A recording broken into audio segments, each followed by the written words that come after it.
اعوذ باللہ من الشیطان الرجیم بسم اللہ الرحمن الرحیم۔ تعلیم اسلام تیسرا حصہ پیج نمبر 35 اور سبق ہے نجاست حقیقی اور اس کی طہارت کے باقی مسائل۔ سوال: چمڑے کی چیزیں جیسے موزے، جوتے، بستر بند وغیرہ اگر ان میں جسم و دار نجاست لگ جائے تو کس طرح پاک ہوتی ہے؟ جواب: زمین یا کسی اور چیز پر رگڑ دینے سے پاک ہو جاتی ہے، بشرطے کہ رگڑنے سے نجاست کا جسم اور اثر جاتا رہے۔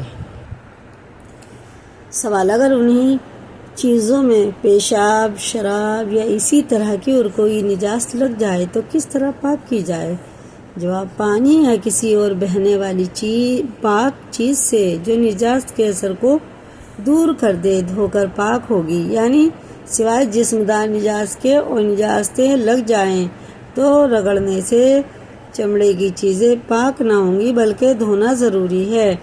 سوال: چاقو، چھری، تلوار اور لوہے یا چاندی یا تانبے، المونیم وغیرہ کی چیز ناپاک ہو جائے تو بغیر دھوئے پاک ہوگی یا نہیں؟ جواب: لوہے کی چیزیں جب کہ وہ صاف ہوں، زنگ نہ ہوں، اور چاندی، سونے، تانبے، المونیم یعنی سلور، پیتل وغیرہ دھاتوں کی چیزیں اور شیشے کی چیزیں اور ہاتھی دانت یا ہڈی کی چیزیں اور چینی کے برتن، یہ تمام چیزیں جب کہ صاف ہوں، چینی یعنی جیسے کف ہوتے ہیں، پیالے ہوتے ہیں، صاف اور نقشین نہ ہوں، اس طرح رگڑنے سے کہ نجاست کا اثر جاتا رہے پاک ہو جاتی ہیں۔ نقشین نہ ہونے سے کیا مراد ہے؟ سوال: نقشین ہونے سے کیا مراد ہے؟ جواب: یعنی ان کے جسم میں ایسے نقش نہ ہو جس سے جسم اونچا نیچا ہوتا ہے، کیونکہ ایسے نقش میں رگڑنے کے بعد بھی نجاست باقی رہ جانے کا احتمال ہے۔ ہاں، صرف رنگ کے نقش ہوں تو یہ چیزیں رگڑنے سے پاک ہو جائیں گی۔ جیسے کچھ برتنوں پہ تو پھول پتی بنی رہتی ہے پینٹ وغیرہ سے، وہ سب صحیح ہے، لیکن کچھ میں گہرے گڈھے ہوتے ہیں، پھول بنے رہتے ہیں گہرائیوں میں، اس کے بارے میں وہ نقشین ہوتے ہیں۔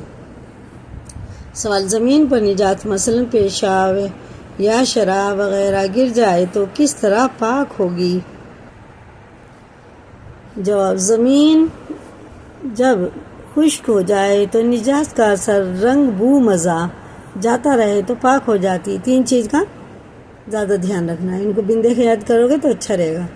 رنگ، بو، مزہ، رنگ بھی بدل جائے، بو بھی آ رہی ہو اور اس کا مزہ بھی خراب ہو جائے تو تینوں وصف بدلنے سے ناپاک ہو جاتا ہے، اور تینوں ختم ہو گئی تو پاک ہو گئی۔ سوال: مکان یا مسجد وغیرہ میں پکی اینٹوں یا پتھر کے فرش یا دیوار پر نجاست لگ جائے تو کس طرح پاک کی جائے؟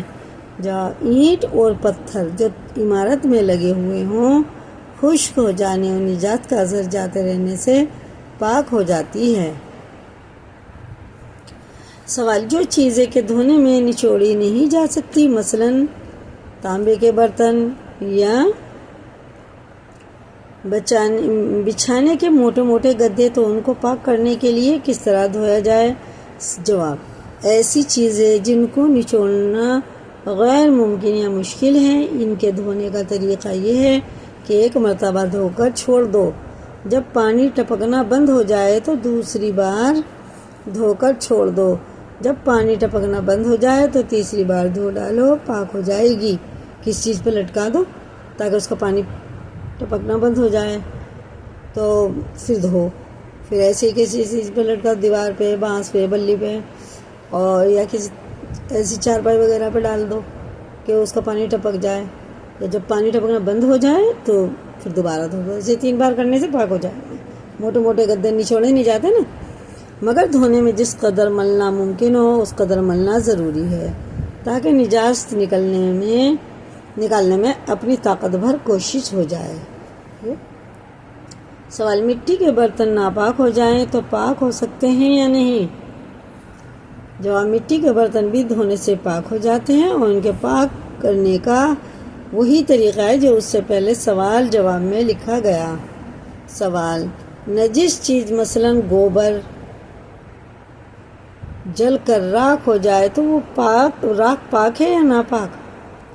جیسے گوبر کے اپلے کنڈے وغیرہ جو بھی بولا جاتا ہے، جس لیے میں گوبر کے بنائے جاتے ہیں نا، سکھا کے انہیں پھر جلاتے ہیں، اس کی راکھ پاک ہے یا ناپاک ہے؟ جواب ناپاک چیز جب جل کر راکھ ہو جائے تو وہ راکھ پاک ہے. ٹھیک ہے. سوال: گھی میں چوہا گر کر مر گیا تو اس کا کیا حکم ہے؟ بڑے بڑے ہوٹلوں میں گھی بہت ہوتا ہے، ڈھکنے کی سویدھا بھی نہیں ہوتی، تو اس میں اگر چوہا گر جائے یا اپنے گھر کے میں تو کیا کریں؟ گھی اگر جمع ہوا ہو تو چوہا اس کے آس پاس کا گھی نکال دو. جمع ہوا سردی کا موسم ہے تو اس کے آس پاس کا گھی نکال کے پھینک دو، باقی گھی پاک ہے. اور اگر پگھلا ہوا ہو تو تمام گھی ناپاک ہے. ٹھیک، تو اسے پاک کیسے کریں گے؟ دھونا بھی نہیں، نچوڑنا بھی نہیں. سوال: ناپاک گھی یا تیل کس طرح پاک کیا جائے؟ جواب: ناپاک گھی یا تیل میں اس کے برابر پانی ڈال کر جوش دو، پھر گھی یا تیل جو پانی کے اوپر آ جائے اسے اتار لو اور 3 مرتبہ اسی طرح کرو تو وہ گھی یا تیل پاک ہو جائے گا. دیکھیں اللہ نے کیسے کیسے طریقے بتائے ہیں ہم کو. اللہ تعالیٰ ہم سب کو دین کی سمجھ عطا فرمائے، اور اسی سبق کو یاد کریں، لائک کریں اور دوسروں کو بھی شیئر کریں تاکہ دوسروں کو بھی ان باتوں کا پاکی ناپاکی کا پتہ چل جائے.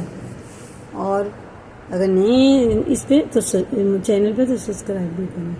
اللہ تعالیٰ ہم سب کے دین علم کو آگے بڑھائے اور ہمیں دین کی سمجھ عطا فرمائے، دین کے مسئلے کی تو سمجھنے کی، ان پر عمل کرنے کی توفیق عطا فرمائے.